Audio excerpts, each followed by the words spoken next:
ہمیں خطے کی سیاست میں اس کے اچھے نتائج حاصل کرنے کی اسٹریٹجی بنانی ہوگی، سوچ سمجھ کر بنانی ہوگی۔ ہمیں خطے میں ایران کو اعتماد میں لینا ہوگا۔ ہم ایران کے ساتھ کھڑے ہیں اور پاکستان کو کھل کر کھڑا ہو جانا چاہیے۔ یہود ہنود یہ ایک ہیں، وہ ایک دوسرے کے اتحادی ہیں۔ اگر لبنان پر وہ حملہ کر چکا ہے، اگر وہ شام پر حملے کر چکا ہے، پرانے قبضے ایک طرف، حال ہی میں جو اس نے شام کی دفاعی قوت کو تباہ کیا ہے، عراق پہ جو کچھ گزری ہے وہ آپ کے سامنے ہے، اس کے بعد ایران، اس کے بعد اب پاکستان۔ تو فلسطین، لبنان، شام، عراق، ایران اور اب پاکستان، اور پاکستان کی ایٹمی قوت کو تباہ کرنا ان کا ایجنڈا ہو سکتا ہے۔ ادھر سے ہندوستان ہمارے لیے خطرہ ہے۔ ہم خطے کے ممالک کے ساتھ انگیج نہیں ہو رہے، ہمیں وہ پالیسی بھی بنانی ہوگی۔ ہمیں اپنے دوست ممالک ہم سے دور ہوتے جا رہے ہیں، وہ گرم جوشی نہیں رہی ہے جو کسی زمانے میں تھی اور آج ہونی چاہیے تھی۔ جناب اسپیکر، ہمیں اس پہلو کو بھی مد نظر رکھنا چاہیے کہ آج پھر ایک دفعہ ہم بارود اور میزائل اور بمباریوں کے نشانے پہ ہم نے بہت خون دے دیا ہے، ہماری قوم بہت قربانیاں دے چکی ہیں، ہمیں فوج کی قربانیوں کا احترام ہے، لیکن قوم نے جو قربانیاں دی ہیں، نہت تھی قوم نے کہ ہم ان کا دفاع نہیں کر سکتے، ہمارے پاس صلاحیت و استعداد ہی نہیں ہے۔ آپ ہم سے چاہتے کیا ہیں؟ ہم اپنا فکری ہتھیار بھی پھینک دیں آپ کے سامنے، ہم اپنا عقیدہ و ایمان اس کا ہتھیار بھی آپ کے سامنے پھینک دیں، سرنڈر ہو جائیں؟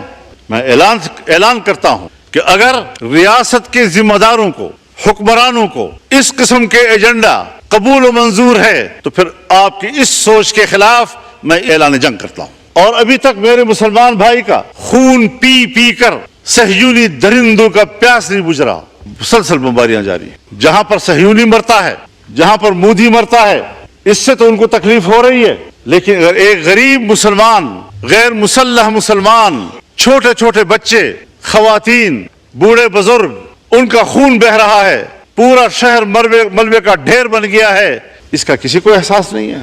مسلمان کی نظر سے نہ دیکھو، انسان کی نظر سے دیکھو۔ اس کا معنی یہ ہے کہ اگر کوئی شخص مسلمان نہیں ہے، اگر کسی شخص کی زندگی قرآن و سنت کی تعلیمات سے آراستہ نہیں ہے، تو پھر یہ انسانیت نہیں، اسی کو ہم حیوانیت کہتے ہیں۔ اس انسانیت پر فخر مت کرو، شرم کے مارے تمہارے سر جھک جانے چاہیے، اس کو انسانیت کہتے ہیں۔ پاکستان اسلامی دنیا کا طاقتور دفاعی قوت ہے، پاکستان اسلامی دنیا کا ایٹمی طاقت ہے، پاکستان کے اندر وہ تمام صلاحیتیں موجود ہیں کہ وہ امت مسلمہ کی قیادت کرے، اور ہم ہیں کہ ملک کے داخلی صورتحال میں بھی ہم دفاعی پوزیشن میں ہیں، اور خطے کی صورتحال میں بھی ہم دفاعی پوزیشن قیادت خاک کریں گے۔ ہم یہی پیغام اس پارلیمنٹ سے امت مسلمہ کو جانا چاہیے، OIC کو جانا چاہیے۔ بین الاقوامی اداروں کی کوئی حیثیت اب نہیں رہی، OIC ایک دکھاوا ہے، OIC۔ سلامتی کونسل 5 بڑے ممالک، ترقی یافتہ ممالک کی منوپلی ہے، پورا اقوام متحدہ اور جنرل اسمبلی امریکہ کی لونڈی ہے۔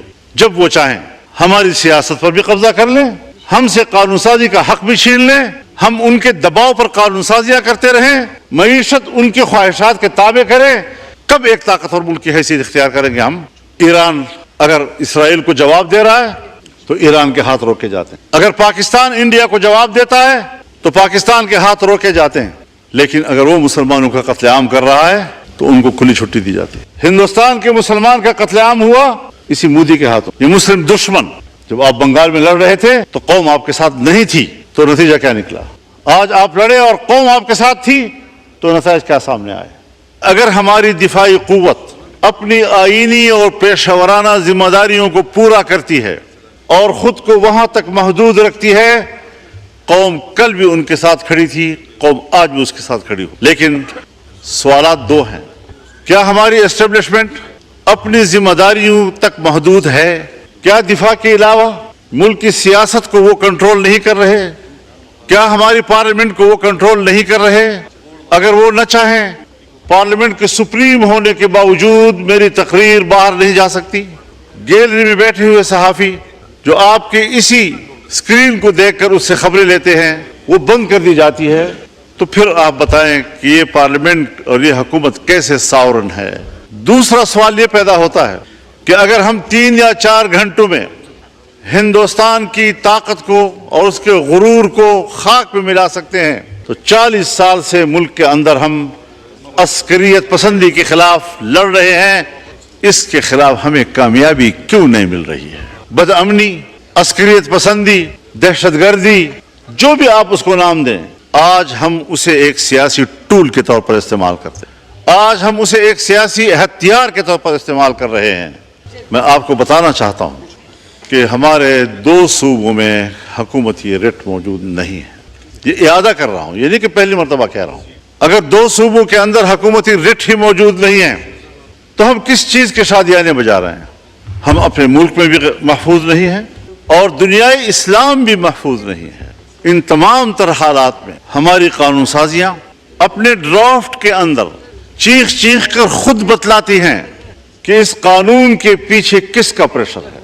آپ ہمیں اس ڈرافٹ کے پیچھے خود بتا رہے ہوتے ہیں کہ IMF کا پریشر ہے، آپ خود ہمیں بتا رہے ہوتے ہیں کہ FATF کا دباؤ ہے، آپ ہمیں بتا رہے ہوتے ہیں کہ ہم یہ قانون سازی اقوام متحدہ کے دباؤ پہ کر رہے ہیں، ان کی خواہش اور ترغیب پہ کر رہے ہیں۔ ہماری ساورنٹی کدھر گئی؟ ہم ایک آزاد ملک کی حیثیت سے ہر سال 14 اگست کو یوم آزادی مناتے ہیں، ہم اس دعوے کے ساتھ کہ ہم ایک آزاد ملک ہیں، ایک آزاد قوم ہیں، لیکن بین الاقوامی سیاسی ادارے، انسانی حقوق کے ادارے جہاں بیٹھے ہوئے ہیں، آج ہمارے جیسے ترقی پذیر ممالک یا پسماندہ ممالک وہ بین الاقوامی اداروں کے قراردادوں، ان کے پاس کیے ہوئے قوانین وہ ہمارے ہاں مؤثر ہیں اور ہمارا اپنا آئین اور قانون غیر مؤثر اور معطل ہو جاتا ہے۔ اس سے ابھی حال ہی میں آپ نے وہ قانون سازیاں کی ہیں جس کے آپ کا اپنا آئین ایسی قانون سازی کی قطعاً اجازت نہیں دیتا۔ کبھی ہم نے اپنا احتساب کیا ہے؟ کبھی ایک لمحہ کے لیے سوچا ہے؟ اور جب آپ اس ملک کے اندر آئین کو پامال کرتے ہیں، جب آپ اس ملک کے اندر قرآن و سنت کو پامال کرتے ہیں، تو کبھی اس کو حقوق انسان کا لقب دے دیتے ہیں، تو کبھی ان کو حقوق نسوان کا لقب دے دیتے ہیں۔ میں حیران اس بات پر ہوں کہ اسی ایوان کے اندر ہم نے وہ قانون سازی بھی دیکھی، ہم نے ہی اس کا دفاع کیا، لیکن وہ قانون پاس ہو گیا تھا کہ حد زنا، اس میں زنا بالجبر اور زنا بالرضا کے درمیان فرق کیا گیا، اور زنا بالرضا کے حوالے سے قوانین معطل کر دیے گئے، تبدیل کر دیے گئے، آئینی ترمیم تک کی گئی اور سہولتیں مہیا کی گئی۔ لیکن آج ہم 18 سال کی عمر کو نکاح کے لیے پابند کر کے اس پر سزائیں دے رہے ہیں، دولہا دلہن کو بھی سزا، ان کے والدین کو بھی سزا، اس نکاح خان کو بھی سزا۔ یہ کس قانون کے تحت اس قسم کی سزائیں آپ نافذ کر رہے ہیں، جبکہ اسلامی نظریاتی کونسل اس کو مسترد کر رہا ہے، تمام علماء کرام اس کو مسترد کر رہے ہیں، جو قرآن و سنت کے حوالے سے اتھارٹی تصور کیے جاتے ہیں وہ اس کو مسترد کر رہے ہیں۔ خلاصہ کلام یہ جناب اسپیکر، مسئلے کی نزاکت کو دیکھیں، اس پہلو پہ نظر ڈالیں کہ ہم جائز نکاح کے لیے تو مشکلات پیدا کر رہے ہیں اور زنا بالرضا کے لیے سہولتیں پیدا کر رہے ہیں۔ یہ علامت ہے ایک پاکستان کی اسلامی مملکت۔ اس کے بعد ہم اس کو اسلامی مملکت کہیں گے؟ یہ کوئی صرف جھومر ہے کہ ہم ماتھے پہ اس کو لٹکاتے رہیں؟ آپ نے اس آئین کے اندر اپنے آئین کو پامال کیا، آپ نے ایک مسلمان ملک کے پارلیمنٹ کے طور پر قرآن و سنت کو پامال کیا۔ کب احساس ہوگا آپ کو؟ اور جب اس پر تنقید کی جاتی ہے تو ادارے بھی، اور پتہ نہیں ان کے کام آنے والے کیا کیا لوگ، NGOs، وہ ہمارے اوپر ٹوٹ پڑتے ہیں۔ کبھی آپ اوپن ڈیبیٹ کریں، تم بتاؤ ہمیں تمہارا ملحدانہ فکر، تمہارا لبرل سوچ، تمہاری آزاد خیالی، تمہاری روشن خیالی آمنے سامنے آ کر ہم بتائیں گے آپ کو کہ وہ کس قدر تاریک ہے اور قرآن و سنت کس قدر روشن ہے اور کس قدر انسانیت کا محافظ۔ چھپے چھپے پھرتے رہتے ہیں، لابنگ کرتے ہیں گھر گھر میں، ایک ایک ممبر کے گھر جاتے ہیں، ہم نے یہ کیا، ہم نے وہ کیا، ہم نے یہ کیا، ہم یہ کرنا چاہتے ہیں، اور اس قسم کی لابنگ کے نتیجے میں ہماری قانون سازی ہوتی ہے۔ نہ ہمارا آئین اس کا تقاضا کرتا ہے، نہ ہمارا ملک اس کا تقاضا کرتا ہے، نہ ہمارا معاشرہ اس کا تقاضا کرتا ہے، اور اس ملک کے اندر وہ کچھ ہو رہا ہے کہ جو خود یورپ میں نہیں ہو